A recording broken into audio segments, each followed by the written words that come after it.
Bonjour à nouveau pour cette nouvelle partie sur le récit d'aventure d'atteindre le sommet en équipe que nous vous proposons avec Demos. Encore une fois, j'espère que vous avez apprécié les parallèles que j'essaie de faire avec la vie quotidienne des entreprises qui nous entourent. Et le montage de ce récit est encore une fois arbitré sur un témoignage d'une histoire vécue avec ses anecdotes et mes limitations et mes risques et mes observations. Et puis surtout ma connaissance assez approfondie du monde du travail. La partie que je vais essayer de partager avec vous, c'est sur la progression. Chaque montagne se définit en étapes. Chaque étape, c'est en dénivelé, ou c'est en kilomètres de marche, c'est en dizaines de milliers de pas, c'est en kilos portés par pas. Enfin, on peut avoir tous les indicateurs que vous voulez. Néanmoins, si on progresse ensemble, on progresse mieux. Et je pense que quand vous créez une équipe, une cordée, vous avez ce partage de la vitesse de progression. Si quelqu'un est tout de suite parti en avant et vous a largué complètement, et que vous avez une tendance à marcher lentement, vous êtes complètement oublié par le groupe qui est beaucoup plus haut que vous, eh bien, je ne pense pas que ça crée une bonne dynamique d'équipe. Alors, on ne peut pas forcément avoir le même pas chacun sur 7 à 8 000 mètres de dénivelé, mais je pense quand même qu'on doit avoir une progression ensemble. Savoir, il faut planifier des points de repos, des points d'arrêt, des points de break, des points de pause, pour que l'ensemble des participants, surtout si on n'est pas encordé, quand on est encordé, on a plus de débat, on est obligé de marcher très lentement ou même pas, mais quand on est sur les marches d'approche, les 3-4 jours précédant le sommet, on n'a souvent pas d'encordement, on n'est pas forcément attaché au boudrier, et on peut avoir une vitesse de déplacement. Ben, c'est pareil dans les affaires. Je pense qu'on a très souvent tendance à sous-estimer qu'il y a une vitesse de déplacement commune, et que si certaines personnes vont trop vite, à la conclusion trop vite, à l'idée trop vite, à la communication trop vite, au programme trop vite, au projet trop vite, au planning, sans avoir tenu compte du rythme de chacun dans l'équipe, ben vous avez un désengagement des autres. Parce qu'ils se disent, bon, ben ça sert à rien que je participe, de toute façon, ils sont déjà arrivés à la conclusion, donc on me fait croire que je fais partie d'une équipe de réflexion, mais la décision est déjà prise. Je prends un exemple. Une entreprise change son logo. Ça arrive, c'est à la grande mode, dès qu'un président change, il faut qu'il ait son logo. Ça coûte une fortune aux entreprises, ça n'apporte absolument pas grand-chose, à mon avis, aux actionnaires, pas trop aux clients, mais bon, ça fait partie des jeux de pouvoir et des jeux d'ego. Donc on organise un task force, un groupe de travail. Et là, il y a des programmes qui sont proposés. On va faire un logo comme ça, un logo comme ça. Et vous avez des employés qui croient vraiment avoir contribué à ce projet-là. Et ils ont finalement découvert que la décision avait déjà été prise. Qu'on ferait un logo comme ça, avec cette couleur et cette police de caractère. Et donc les gens disent, mais alors pourquoi on m'a demandé? Ben oui, on a créé un groupe de travail, c'est une démocratie populaire, c'est un truc à la mode aujourd'hui. Oui, mais on avait déjà décidé avant de démarrer. Ah non, mais pas vraiment, mais en vrai, il y a eu des pressions des actionnaires, des pressions de la famille, j'en sais rien. Et vous vous rendez compte que finalement, on a juste vous fait perdre du temps. Déjà, vous n'aviez pas le temps de faire votre marche d'approche par ailleurs, mais là, on vous a mobilisé sur un truc qui vous a distrait, sur lequel vous n'avez aucun impact, aucune contribution, et surtout, vous en sortez démotivé. Encore une fois, messieurs les guides de haute montagne des entreprises d'aujourd'hui, n'employez pas des projets sur lesquels vous avez déjà décidé, dites juste une décision. Très bien, en tant que patron, on a le droit de décider. Il n'y a pas forcément besoin de demander l'avis de tout le monde. Mais si vous faites croire aux gens qu'ils ont besoin de donner leur avis sur des thématiques, alors faites jouer le jeu. Allez jusqu'au bout du processus. Et après, vous avez peut-être le droit de dire, écoutez, entre tous les conseils que vous me donnez, celui-là me plaît mieux. Mais si votre décision était déjà prise préalablement au lancement du groupe de projet, vous tirez une balle dans le pied. C'est normal que les montagnards se désengagent de la cordée. Voilà, ça c'est un élément. Donc, progression ensemble. Souvent, il y a une métaphore, on dit en montagne, on rejoint le camp de base en copain et on atteint le sommet en concurrent.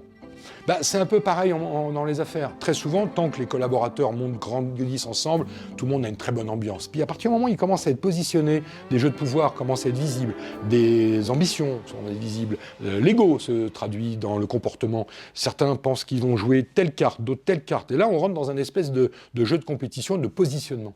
Et là, malheureusement, on n'est plus des copains qui atteignent le camp de base, on est des concurrents pour le sommet. Bon, c'est un phénomène humain. Ça existe en montagne, ça existe dans des tas d'autres sports, ça existe évidemment dans le monde des affaires. Attention à ne pas laisser s'échapper trop vite des montagnards en solitaire qui veulent faire leur sommet alors qu'on est parti pour le faire en cordée. Parce que ça crée une distension, ça crée une tension dans l'équipe, ça crée bien sûr un dégât collatéral évident dans la confiance et la relation humaine. Et moi je dis, si vous êtes observateur de phénomènes comme ça, ralentissez les montagnards trop solitaires pour leur faire rejoindre la cordée pour que l'ensemble de la cordée atteigne le sommet. Vous verrez peut-être que ça va limiter l'ego et l'ambition de certains, mais ça va maximiser le succès collectif. Donc ça, c'est un phénomène que je pense pouvoir paralléliser avec le monde du travail. Évidemment, à cheminer ensemble, avec nos limitations et nos faiblesses. On n'a pas la même capacité physique, on n'a pas tous la même capacité respiratoire, on n'a pas la même capacité de portage. Certains peuvent porter lourd longtemps, d'autres ils préfèrent pas porter, mais par contre ils peuvent être en premier de cordée. Chacun a son talent, à sa position dans la cordée, à sa position dans le groupe qui va atteindre ou l'étape ou le sommet. Respectez ça. Mais par contre, faites une analyse intelligente du rôle de chacun. Je parle souvent de la métaphore avec l'orchestre. Mettez pas tout le monde dans le rôle du premier violon. Tout le monde ne sera pas un bon premier violon, même s'il y a beaucoup de gens qui rêveraient de l'être. Certains sont des hautboîtistes ou des joueurs de trompette ou des joueurs de pipeau, au propre et au figuré. Respectez cette affectation. Faites en sorte que l'harmonie de l'équipe soit respectée du début à la fin. Et vous verrez que vous allez beaucoup plus facilement monter en progression commune et mesurer le fruit de vos efforts. Mais une fois que vous êtes arrivé en haut, je pense qu'il est nécessaire de contribuer à un moment de paix. Chacun a donné beaucoup. C'est rare d'arriver en haut sans avoir mouillé sa chemise, comme on dit. Moi, j'ai parfois pas mal souffert, vu que je suis un grand gabarit, je n'ai pas le même poids à porter qu'un montagnard de 70 kg, c'est évident. J'ai de la force de portage, je peux porter un autre montagnard. Je suis déjà descendu d'un sommet dans les Pyrénées avec un adolescent de 17 kg sur l'épaule, avec son sac à dos et mon sac à dos. Il était tombé dans un pierrier, personne ne pouvait le descendre, la nuit arrivait, il était dans une cabane de berger sans assistance, il était seul, il était à moitié sonné. Là, j'ai pris la décision de le prendre sur mes épaules et j'ai descendu 2000 mètres de dénivelé dans la rocaille pour le ramener dans la vallée. Tout le monde ne peut pas faire ça. Mais par contre, je ne suis pas très rapide en ascension. Il y a des gens beaucoup plus rapides que moi. Il y a des gens beaucoup plus agiles que moi. Chacun doit accepter sa capacité, ses compétences, ses limitations. Et je pense qu'on ferait beaucoup avancer les organisations si on apprenait aux gens à accepter qu'ils ont des limitations. On n'est pas tous multi-compétences. On n'est pas tous capables de tout réussir. C'est pour ça qu'il y a des gens qui courent, d'autres qui nagent, d'autres qui marchent, d'autres qui montent, d'autres qui font du vélo. Si je prends la métaphore du sport, chacun de nous trouve son sport. Eh bien, trouver notre sport dans le monde du travail, c'est trouver le domaine dans lequel ce qu'on aime faire, ce qu'on sait faire, ce qu'on est payé pour faire et ce que l'entreprise attend de nous marche ensemble. C'est-à-dire notre profession, notre ambition, notre passion et notre mission se rencontrent ensemble. Je pense qu'il est important au début, en phase de préparation, pendant l'ascension et arrivé au sommet, d'être capable d'analyser tout ça. Et la notion du post-mortem ou du retour d'expérience qu'on a en montagne, on discute le soir, qu'est-ce qui a bien marché, qu'est-ce qui a moins bien marché dans la journée, qu'est-ce qu'on pourrait faire mieux demain, qu'est-ce que toi tu devrais faire différemment, qu'est-ce que moi je devrais faire différemment, dites-le moi. D'avoir cette espèce de conversation-là peut être très bénéfique dans les ascensions collectives. Je pense que c'est pareil dans le bateau, c'est pareil dans l'aviron, c'est pareil dans des tas de choses, la conduite de traîneau. Eh bien, je pense que dans le monde du travail, on devrait s'imposer une retour d'expérience par étape. Imaginez que chaque jour est une nuit dans un refuge où vous êtes autour de la bougie et vous faites le débriefing. Qu'est-ce qu'on a bien fait sur ce projet? Qu'est-ce qu'on devrait faire différemment? Qu'est-ce qu'il faudrait qu'on arrête de faire?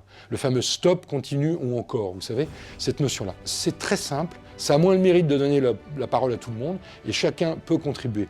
Plutôt que de se recevoir du feedback sans y avoir contribué, c'est mieux d'y participer. Et vous comprendrez que les gens qui participent à donner du feedback acceptent beaucoup mieux celui qu'on leur donne.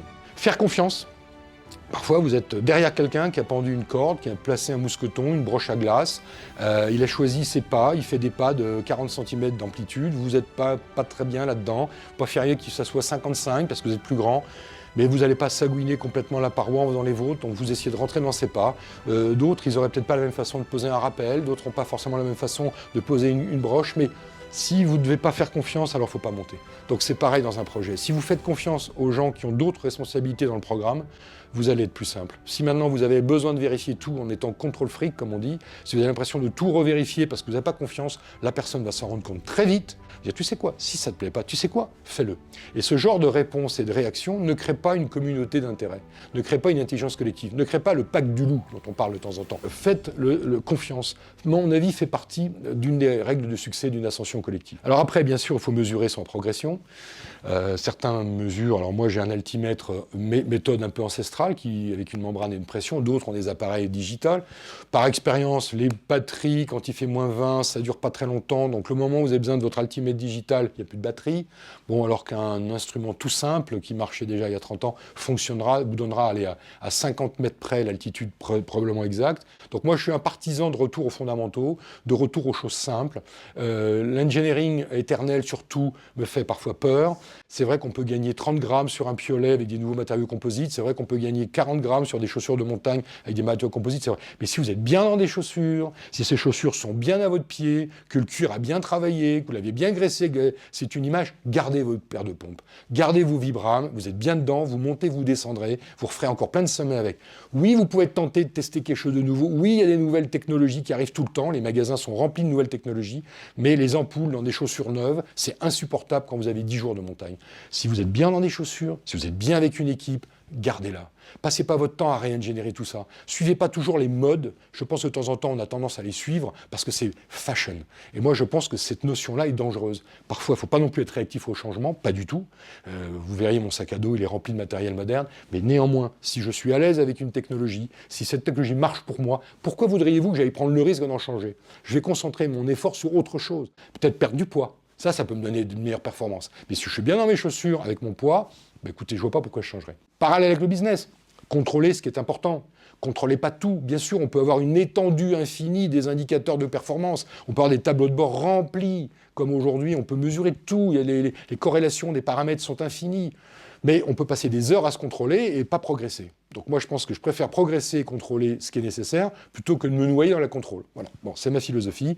Suivre sa progression, oui. Mesurer les indicateurs, oui. Mais choisissez ceux qui sont à l'instant T nécessaires. Pas juste pour vous justifier vis-à-vis de vos contrôleurs de gestion, vos directeurs financiers, vos contrôleurs de risque. Une fois qu'on est arrivé au sommet, je pense qu'il faut savoir savourer le moment. On dit souvent qu'il faut être dans le moment, c'est la grande mode aujourd'hui, il faut vivre le moment. C'est vrai quand on bosse, c'est vrai quand on est en famille, c'est vrai quand on est entre amis, c'est vrai quand on est seul en méditation, il faut vivre le moment. Quand on a fait 8 jours de progression, quand on est à 5000 mètres, 6000 mètres, même 3000 mètres, il n'y a pas de limite aux progressions, savourez le moment. Soyez capable de prendre votre pied. Le moment de bonheur consiste à mesurer qu'on est arrivé là, ensemble ou en équipe, avec nos différences, nos forces, nos faiblesses, mais qu'on est ensemble arrivé au sommet. C'est un niveau de joie proportionnellement similaire à réussir un projet en équipe. Combien de fois on voit des gars ou des filles qui pensent que c'est grâce à eux que le projet a été gagné? Le succès est souvent très peu de propriétaires. Par contre, l'échec est souvent généralisé. Donc attention à ce syndrome de « grâce à moi, on a gagné ce projet ». Non, on n'est pas « grâce à vous, vous êtes arrivé au sommet ». L'ensemble de la cordée a cheminé, l'ensemble de la cordée est passé par les mêmes broches, par les mêmes mousquetons, a franchi les mêmes étendues de cordage, et c'est ensemble qu'on arrive au sommet. Je pense que c'est un effort qu'on doit faire en montagne, c'est un effort qu'on doit faire dans les affaires. Partager le succès, ça veut dire associer tout le monde, de la petite main qui vous a donné un coup de main à la salle photocopieuse, jusqu'au directeur financier qui vous a donné la meilleure façon de monter le dossier financièrement. L'ensemble des partenaires a participé à l'ascension. Une fois que l'expédition est terminée, une fois qu'on est redescendu dans la vallée, on a souvent d'ailleurs plus de mal à descendre qu'à monter. C'est souvent là où on tombe, on se fait des entorses, on se fait des foulures, on se fait des ampoules. On est épuisé, on est moins vigilant. Je vous l'ai dit tout à l'heure, il y a plus d'accidents à la descente qu'à la montée. C'est le moment de débriefer.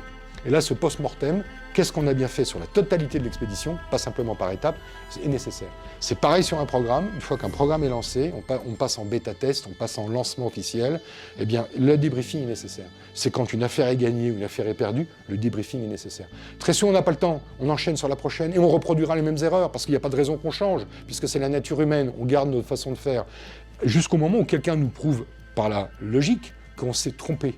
Et le débriefing à chaud est nécessaire. Une fois qu'on a oublié, on a oublié. On reste générique. Moi, ça ne m'intéresse pas, les gens qui sont généraliseurs. Je veux le spécifique. Quand c'est encore dans notre esprit, on a des avis, on a des opinions, on a des anecdotes, on a des faits. Et très souvent, le débriefing sans tout ça, c'est un débriefing qui ne sert à rien. Donc, moi, j'encourage à le faire sur le moment. On a bien marché, on a bien terminé ce sommet, on a bien terminé cette course, on a bien terminé cette affaire. On en parle. Et ce qu'on a à se dire, c'est un droit de s'asseoir. Ça reste entre nous. Personne ne va être témoin de notre conversation, mais on doit se le dire. Moi, j'ai besoin de dire à mon collègue, voilà pourquoi j'ai échoué, ou voilà pourquoi j'ai réussi, voilà ce que j'ai ressenti, voilà mes objectifs, mes besoins, mes sentiments, mes feelings. Si je ne fais pas ça, je n'ai pas fait mon travail. Et vous ne sentirez pas ce que j'ai ressenti. Donc la prochaine fois, vous ne serez pas composé avec mes sentiments. Or, on est un élément sensible. L'humain est un élément sensible. Et si on oublie ça, on fait une grave erreur. On n'est pas des robots.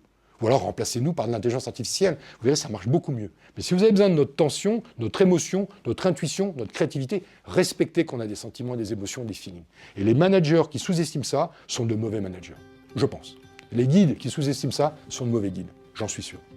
C'est la fin de ma dernière partie. Je vous retrouve dans quelques instants pour la conclusion, les leçons que j'ai retenues de ces expéditions en montagne, et j'espère que vous nous retrouverez.